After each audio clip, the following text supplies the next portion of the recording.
Welcome here, Punch Out Boxing. Delighted to be here with Johnny Clark, Media Day in the sun. Right, so 3 weeks away, I guess as ever, you're going to be fingers crossed nobody pulls out, no one gets hurt. The biggest worry, that is. What else could go wrong with fighters that causes them to pull out? Medical failures at the last minute? Yeah, like I watched a WBM show the other day. They had one pull out on the day, two like on a Wednesday. So like you're right to them, like I've been them. Do you know what I mean? And I said to them like, "Hi, you're pulling your hair out, mate. Hope you're all right." Do you know what I mean? Like it's out of your control because just the way that things are set up. On Monday, you pass all your foreign boxers. Mm-hmm. I think like, listen, when I match the fight, why not just let them go before that? Why not let them be matched and accepted, and then get all the paperwork done? But if they get cut or whatever in the previous fight, then take them off. But they don't do it. They just absolutely make you do your bollocks on a Monday and panic, because once that's denied on Monday morning, then you've got to wait till at least Tuesday, Wednesday before it gets sorted, and then you've got to 5 p.m. to get it in, if not fight off. And that's why I see so many boxers off cards, because unfortunately when you go the journeyman route, that's what you're up against. So that's why top tier will always try and do 50-50 fights, 2 people coming to win from the UK, medicaled up, nice and early. As soon as I know you're on the card, go and get your paperwork done. You know, we've got 1 or 2 now. They've got a brain scan done last week, so that'll be passed this week, and then we're good to go. So far, touch wood, it's been the smoothest one. It makes you wonder, how on earth did the board pass Martin Bacoli at 48 hours notice? Money talks. That's the song, isn't it? Money talks. So, but that's and the weigh-in as well. You went to weigh-in together. Mm-hmm. I didn't see. Obviously, the heavyweights, they didn't really matter. But I reckon, yeah, they probably weighed in on the day again. But you have to weigh in together. I know that. Mm. And he should have been passed, really, should he? If you think about it, look at the state he was in. He didn't give a good account of himself. Yeah, he set himself up financially, but he's lost that big reputation for me now, isn't he? Like, who's going to be worried about boxing him now? No one. His next opponent's going to flatten, I know that. But boxing can be fickle, isn't it? I actually asked Eddie about the whole thing of, at that level anyway. Yeah. Is there no scope for having standbys? Yeah. Maybe, but you don't expect it that late. They're over there, aren't they, fighting on fight week in another country, flown out. And that's the thing. Like even at my level, like I've noticed I've been travelling with URSU'S to always sparring. Obviously, it's cost money, hotels, fuel, petrol, paying opponents. It's cost a lot of money, and that's only at our level. So then when you get to the big boy level, obviously people fly opponents in, didn't they? And put them up in a house beside them and spar them every other day, sorry. It gets quite a lot, and then you put the whole team out to Saudi, climatised and whatnot, and you've lost it last minute and had to fly someone else in. So it's double the cost there, about 10 grand for just the flights alone, isn't it? So the heart goes out to promoters when you see that. I'm going to be honest, you know. I'm glad it's not my show, the second thing. Yeah, I've often said to promoters, you guys get the least sympathy for some reason. They think we're loaded. They think we've got the gift of the gab. They think everything, like we run away from the show with loads of money. But I've had 3 people put on fight week and the show lost 35 grand. You know, you do the shows to break even in the small ball. So when you have one opponent pull out, you know that promoter's lost money on that show. I wonder if there's still this mythology. People think promoters are like back in Rocky Marciano's day, that they're mobsters, like ripping off these innocent fighters who are illiterate and they don't know what they're signing. Yeah, that's coming on the card. Here's Constantine URSU'S for your debut. All right, well, I mean, this show, banger, your first one in London. Remind us why is it you just wanted to make an impact in the big city? Three reasons. 1, I wanted to switch it up. 2, I wanted a different venue for Moldovans to come over and see URSU'S. It's out closer to the train lines and whatnot. Essex is out in the sticks and he struggled to get people in. So I wanted to help him build his base. Listen, I wanted a change. Like I said, I'm not bored of promoting, but it's nice to switch things up a little bit, you know. And it ticked all the boxes for me. And everyone's always asked me, when are you going to do a show at Yorkhall, John? And I was like, I know it's special, but Brentford Centre's beautiful, it's clean, it's tidy, lots of parking. Like, what's the problem with Brentford Centre? And then when I announced Yorkhall, so much love. And I thought, okay. And everyone's excited. Like even my auntie who lives in Ireland, she went, "No, we used to go Yorkhall when we was younger." And I was like, okay, I see why Yorkhall's so special. Everyone's been there. So you saying URSU'S got enough fans in Moldova that they'll fly over? Well, around the UK as well. Uh-huh. You know, as Moldovans in London and Northampton, it was hard to get to the Brentwood Centre from places for them. Yeah. You know, so hopefully he does well in his ticket sales. Because I've been putting him to other big promoters, and the first thing they ask me is, how many tickets do you sell? I'm like, it's not that, you'll beat everyone in your roster. That's what it's about for me. Mhm. But for them, it's obviously the belt fees he's going to cost them. He wants their ticket sales. Oh, interesting. Bit by bit, we get giving us an insight into this most cruel of industries. But I mean, as for the fight, though, it is his big opportunity. I think you said last time you're so nervous about this. Yeah, I am. It's the first time I've been nervous about it. Obviously, I believe in him, and I think he's going to win. But I'm nervous, and I've got a lot invested in him. I've been with him. You know, I'm missing my wife's birthday tomorrow to go and watch him spar Mark Chamberlain. It's these little sacrifices. You tried having a day of school on last Friday to see him spar. She had Sunday, sorry, so Monday. She made me take her to hospital. Made her actually broke her foot, and I had to prove that her foot weren't broken, and she had to go to school. So I had to sit in the doctor's hospital for 4 hours. You know. Wow. But I spoke about him at a meal that much that she got that excited to watch him, and that's what we want everyone else to do. So, just a good promoter. Absolutely. You must be if Charlotte's letting you get away with missing the birthday. It cost me a Cartier bangle. All right, but yeah, you're confident he'll win, and that will hopefully pique Queensbury's interest, if not others. Well, the plan is to take on Queensbury as the ex-WBO champion, and then after that, we want the British. We won the final eliminator, Conor Walker. In our sides. I think we're going to have a fight in between that fight and this fight. If we win, the next fight will be May the 25th.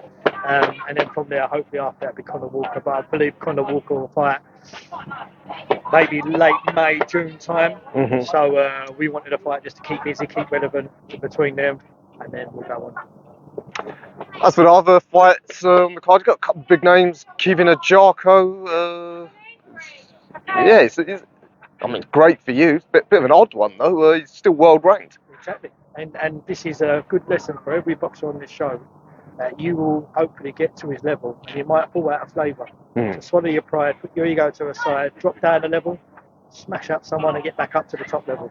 You know, he's got a tough fight with Harley Collison. He's a very, very good boxer, very strong and aggressive, and likes a little fight. And I know Keegan does as well. You know, Keegan's a warrior from what he's been through in life, inside and outside the ring. And for me, this is a great fight. And I'm a fan of his. I'm not just saying that either. And I never thought he'd be on my show. Why would he? And I think it speaks volumes about him for allowing himself to be on my show. And Stevie Levy, a lady I've followed as far as Poland to watch her. Come back to our media show the next day. Yeah, I did.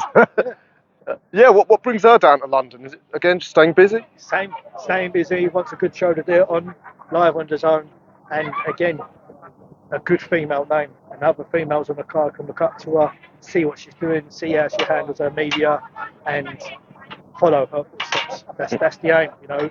It's like when you have let's say West Ham loan out their player, because he's been injured, he needs to come back, so he goes Southend.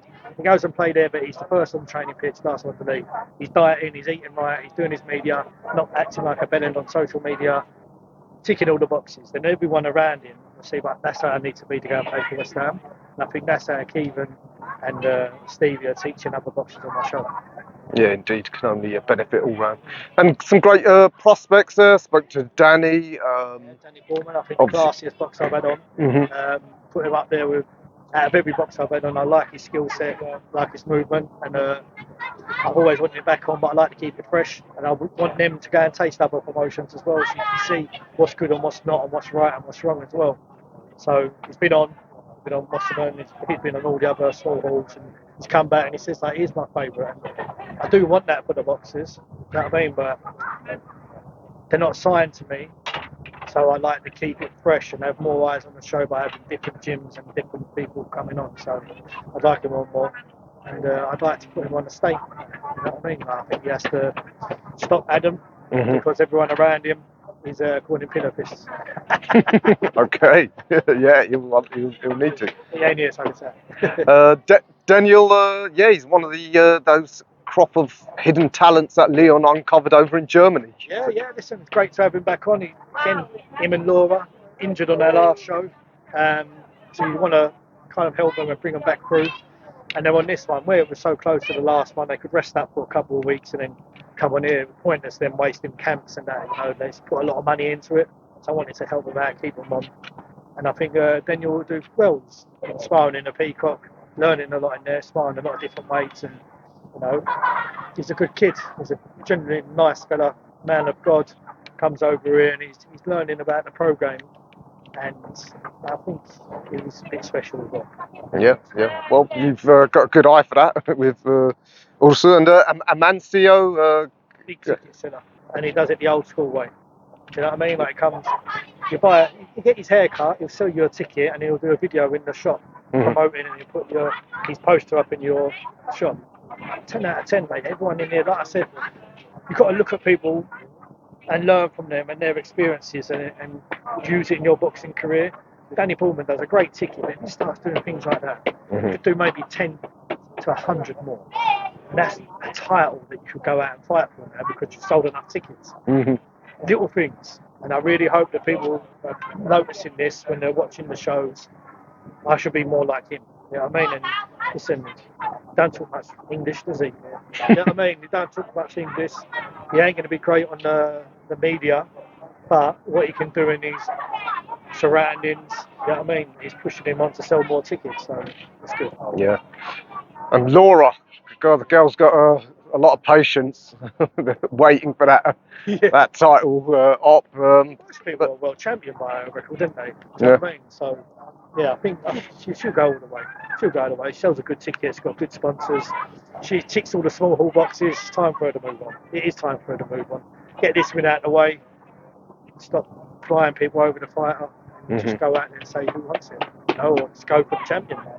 Maybe pay the champion for the fight, get the belt, and then you become the hunter. Hunted. Indeed. Well, so that's March the 30th, your first show in London. Yeah. So a great card, and it's a Sunday show again. So what, starting at 2 p.m? Yeah, starting at 2 p.m. First fight 3 p.m. because there's only 10 fights allowed at Yorkhall, whereas at Brentwood Centre I've had 12. So yeah, same different. And then May the 25th, back at Yorkhall. Oh, so you're doing two on the bounce. Two on the bounce. Okay. A heavyweight, a prize fighter. Can't say prize fighter. So heavyweight, 4-weight. Wow. that is exciting. Yeah, any update on the Chatham card? We went there and done the inspection with the board. Everything went well. Then I said the date, and then Chatham weren't too happy about the date, so we might have to go a week earlier. But it's close to being finalised. And I hopefully catch up with him this week. And that'll be probably in July? End of July, yeah. That's what we're going for. At the end of May, end of July, 8 weeks break between each fight. Just so, what I want to do is 4 weeks, so fight night, 4 weeks media day, 4 weeks fight night, just breaking it up, something to keep looking forward to. Yeah. Okay, fab.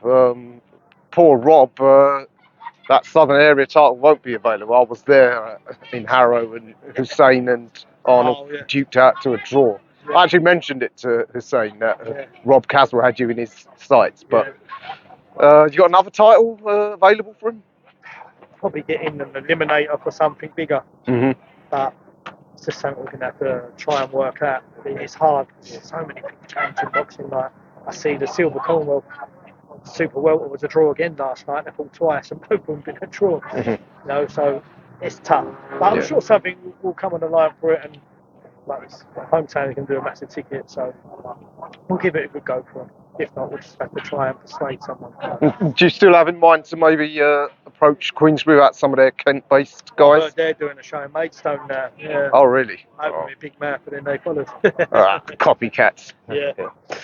Oh, I just want to get your view on some of the major sands shifting around the boxing world. We've seen Turkey Al Sheik with Dana White. I thought he was going to ring me, but he didn't. Ring Dana. They've started this so-called boxing league. There's talk of industry takeovers and what have you.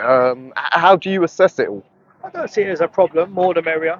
And like I've heard other people say, if Dana White wants to come into boxing, then boxing can't be as big of a mess as what they claim it is.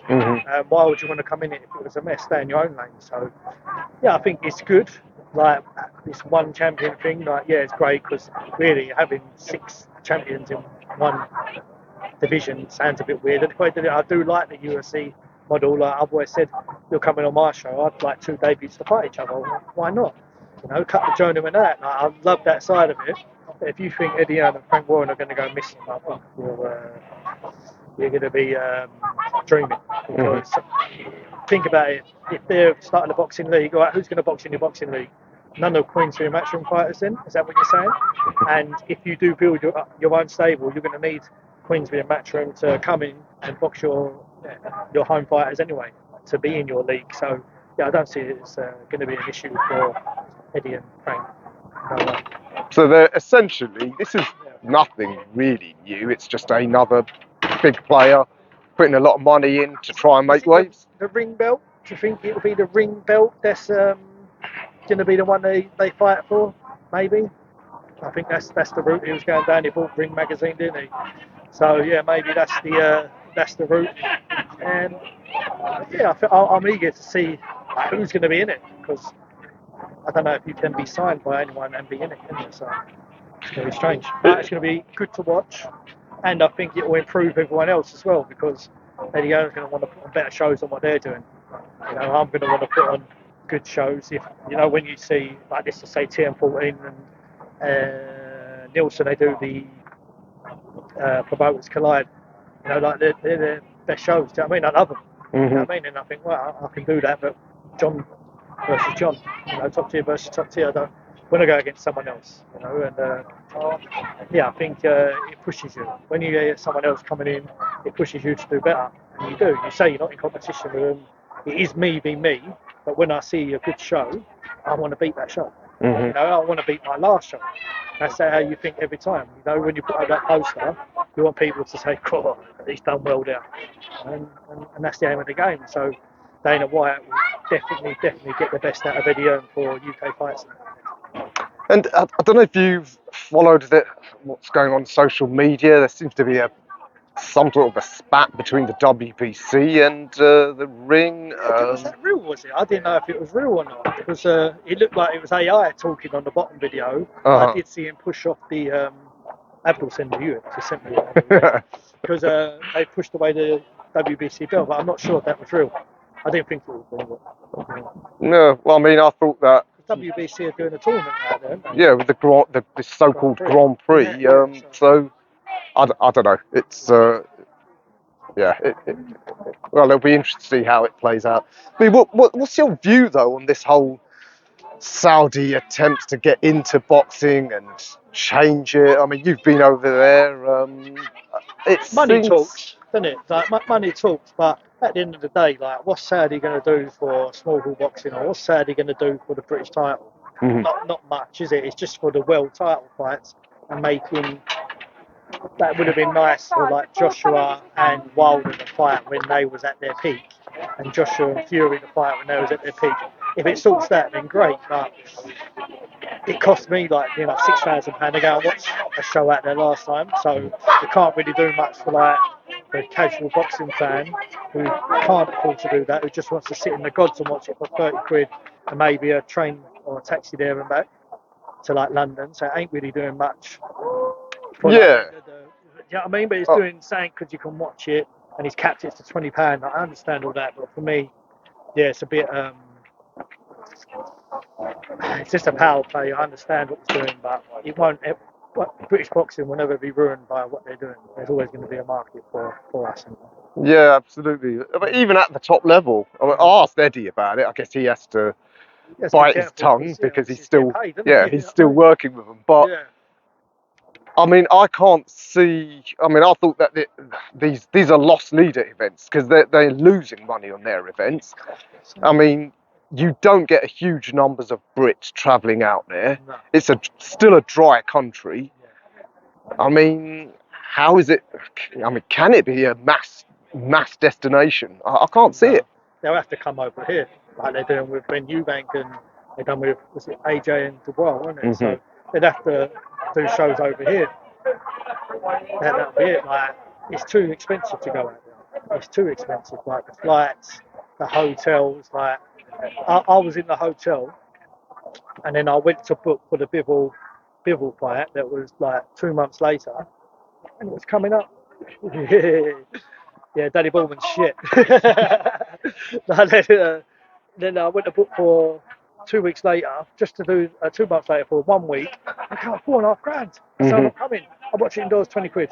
I'm not coming. I've got to get the flights and whatnot. And lucky enough, I was ill by the time the fight came around anyway. But yeah, it was. It's too much. It's too much money to get out there, and the normal working boxing fan isn't going to be able to enjoy himself, unless he does something special for his birthday and goes there. But it's too much money. Yeah, it don't make sense, and they don't seem too amenable to taking advice. So it seems like they want to do things their own way. He's ruthless, isn't he? He just like makes a fight, and rather than doing a nice little poster and that, he just writes it. He just does his little press release, and then that's it. Yeah, it's crazy the way he's done it. You know what I mean? Just so much money, and everyone will bow down to him and do what he says. But got to remember that UK boxing and Eddie, Barry Hearn, Frank Warren, they've been around for a long time. And they're going to be around for a long time as well. And you can't really go against them, I don't think, in the UK. And that's not even taking into consideration the American boxing establishment. That money can run out sometimes, you know, when you're putting a lot of money into your own business. Even me in Small Hall, I've put a lot of money into this, do you know what I mean? A lot of money, and how long can I keep putting the money in before we break even, and then before we start making money? So they're the little things that, you know, you've got to take in consideration. How much before the oil money starts going and you're trying to get into the tourism. That's what they're trying to bring in, but you can't keep having all that massive fights and the headliners on 10, 20 million, can you? And then the business model will be a bit backwards, you know. And I'm eager to see where it'll be in 5 years. I am eager to see where it's going to turn out, because I don't think anyone can tell you 100% where it would end up. You just have to pan out and see it. Indeed.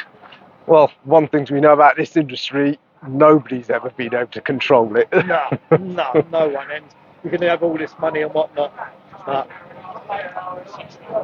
yeah, everyone's in contracts. That's what I think. You know what I mean? Everyone's in contracts. You've got to get them out of them. You've got to get them fighting on your show. So it's going to be a lot of money thrown about. So I don't think Eddie and Frank will bother. All right, well, it'll be a fascinating few years. I said he's the classiest. That's my favourite. Thanks, yeah. That's all right, mate. Cut that, yeah? Nah, that's staying in. Oh, one final thing. What happened to your giant sidekick Abdul? He just lets me down all the time. Can't trust him. Okay. Ramadan, I think, isn't it? Yeah, well, I'm on Ramadan. I'm here. I won't drink and eat. What's Abdul doing? Abdul, I know, he's praying that Ramadan's stopping, I think. All right. We'll see him fight night, though, won't we? No. He reckons he might be at a family event. Yeah. Oh, okay. All right. Well, I will see you in 3 weeks. Hopefully, URSU'S big breakthrough. Yeah, it will be.